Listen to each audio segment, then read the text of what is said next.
I thought everybody in Argentina spoke Spanish and Welsh. Uh, I was obviously wrong. You'll be relieved to hear that I will not be delivering this presentation in Welsh, but I will be delivering it in English, so I hope that everything goes well and you're able to understand what I hope I have to say this afternoon. What I want to do is to talk about some principles around branding places and marketing places, and hopefully convey an attitude about marketing which I think is really important. Something that hopefully will make your destination, your business, be different to everybody else. We heard this morning from Marcelo that he wanted you to be a magician. Well, I want you to be pirates. I want you to break the rules of marketing. Everything you've ever learnt about marketing, let's do it differently, because only by doing things differently can we actually improve on the competition. We're going to cover a number of things, but basically I'm going to develop an argument that successful destination marketing requires three things: really good, strong, creative ideas, integration, and not just integration across different marketing channels, but increasingly integration of the tourism marketing with other ways in which the destination, the place, is being marketed. And finally, it demands intelligence, a real understanding of what's going on in your marketplace, what your competitors are doing. But you shouldn't be just driven by market research, because sometimes, as I'll show, market research doesn't give you all the answers that you need. Why brand a country? Well, there are lots of reasons why you might brand a country: political reasons, social reasons, cultural.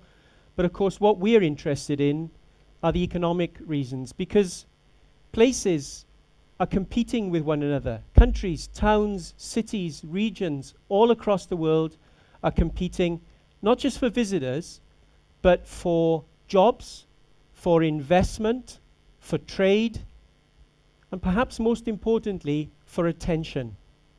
Places want to be talked about. Places want to be seen. Now, many years ago, when I was a much younger marketing director for the then Wales Tourist Board, I was really excited because I was on my first trip to New York. And I was driving in a taxi from JFK Airport to downtown Manhattan. And the taxi driver said to me, "Hey, bud, what do you do?" So I said, "I promote whales." He said, "Great animals. Do all you can to save them."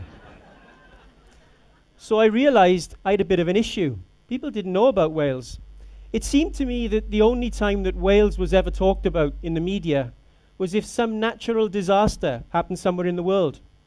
So if there was a bushfire in Australia, amazingly, it always covered an area the size of Wales. And if there was an oil spill in the Mediterranean, remarkably, always covered an area the size of Wales.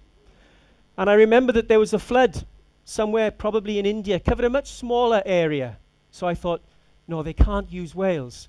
But this flood covered an area half the size of Wales. So I felt my role in life, my job, was to ensure that Wales was talked about for proper reasons, for good reasons, and not just through an association with some natural disaster. What we're trying to achieve through branding is creating the identity premium. The added value that a business or a product or a service gets from association with a place. Does the place where that business exists add to its proposition, or does it detract from its proposition? Because it really does make a difference. Very often, your association, where you come from as a business, has a very clear link with a place. And sometimes it can be positive, and sometimes it can be negative. If you don't believe me, actually, I was told over lunch, this slide is probably wrong, because I was told over lunch that people in Argentina don't believe in putting your money in any bank. But if you were to win £1 million today, which bank would you be more likely to put your money into? The Colombian bank, the Sicilian bank, or maybe the Swiss bank. Immediately, the place creates an association in your mind and either gives you confidence or not. And that's why we are prepared to pay more for products and services that come from particular countries.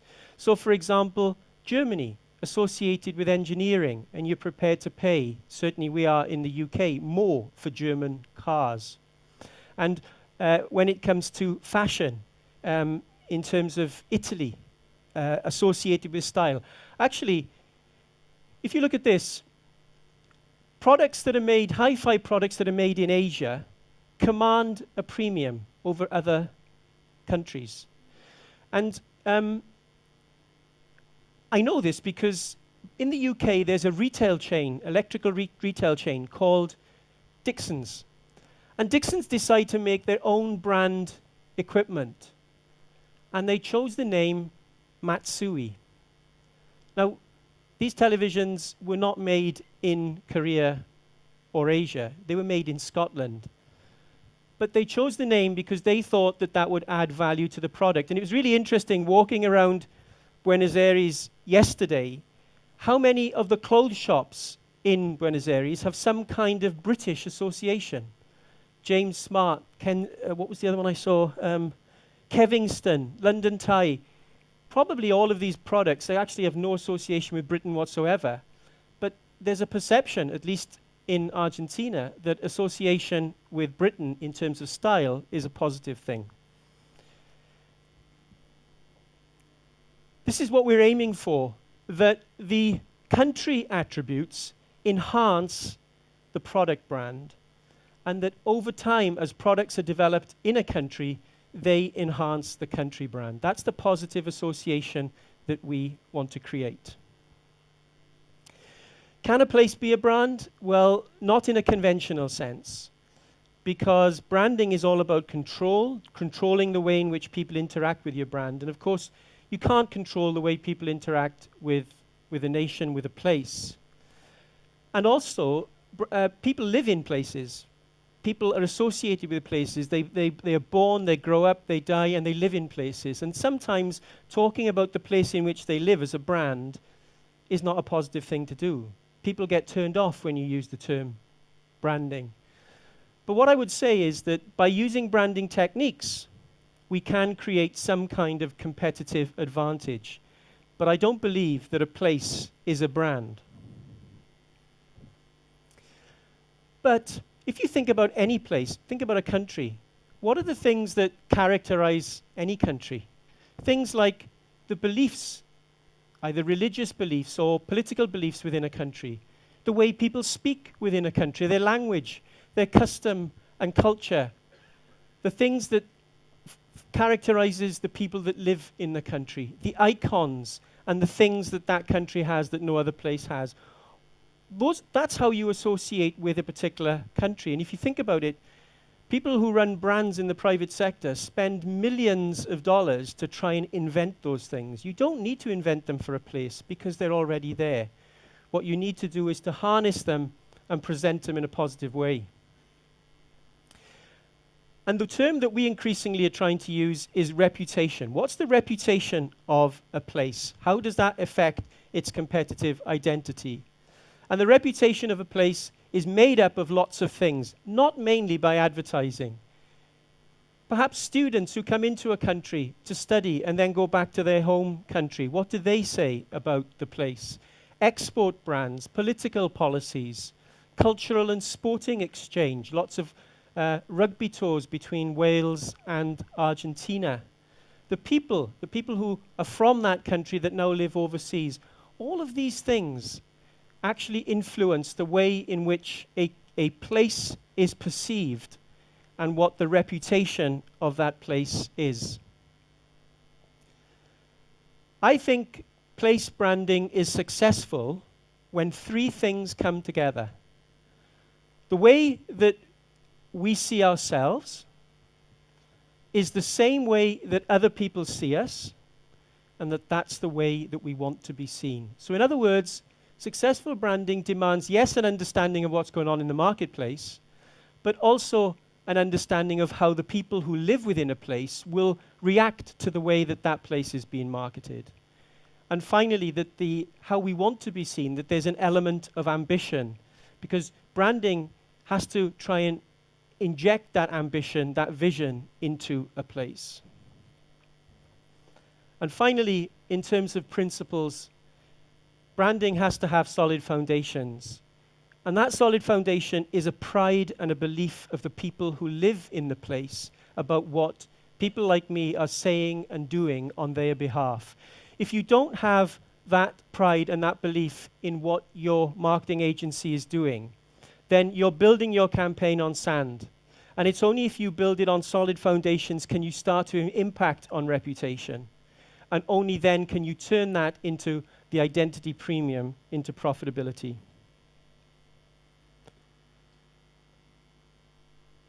I said that I haven't spoken much yet about tourism, and I said that I think that the way in which a place is marketed for tourism has impacts that go beyond tourism. And I like this quote: if you build a place where people want to visit, you build a place where people want to live.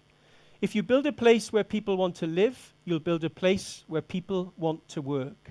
If you build a place where people want to work, you'll build a place where business has to be. And if you build a place where business has to be, you'll build a place where people have to visit.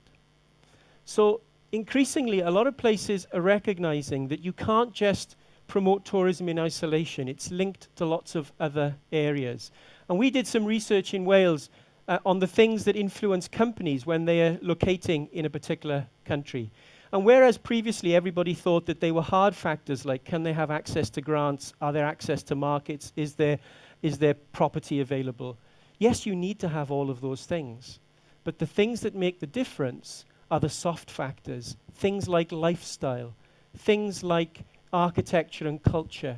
These are the things that actually provide a point of difference. Because all those other things you have to deliver. You have to have a strong economy.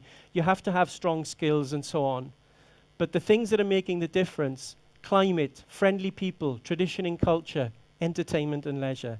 And they're the things that are most traditionally associated with tourism promotion, not with business promotion.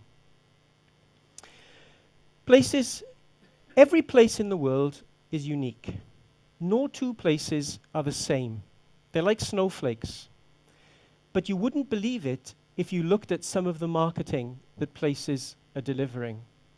A couple of years ago, I took a walk around the World Travel Market in London, huge travel fair. And I looked at some of the strap lines that different countries were using. This is very unfair, I have to say, but it's a bit of fun, so I'll do it anyway. So one thing that marketers like to do for destinations is talk about living a different life. So Hong Kong was live it, love it. Scotland was live it. Ireland then was live a different life. No differentiation there, really. Something that marketers like me get really excited about is purity. So, the Seychelles, as pure as it gets. Well, maybe not, because New Zealand is 100% pure. Another thing that places like to do is to be the epitome of their part of the world. So, Malaysia is truly Asia. North Cyprus, not the whole of Cyprus, just North Cyprus, is pure Mediterranean.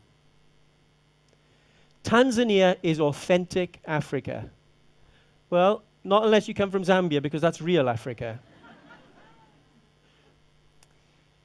And this is the cardinal sin of marketing places. Those that do the research and they can't make up their minds what they want to be, so they'll say, we'll be everything.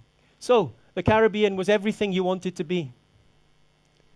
Namibia, this is the cardinal sin of destination marketing, land of contrasts. Cyprus now is a whole world on a single island.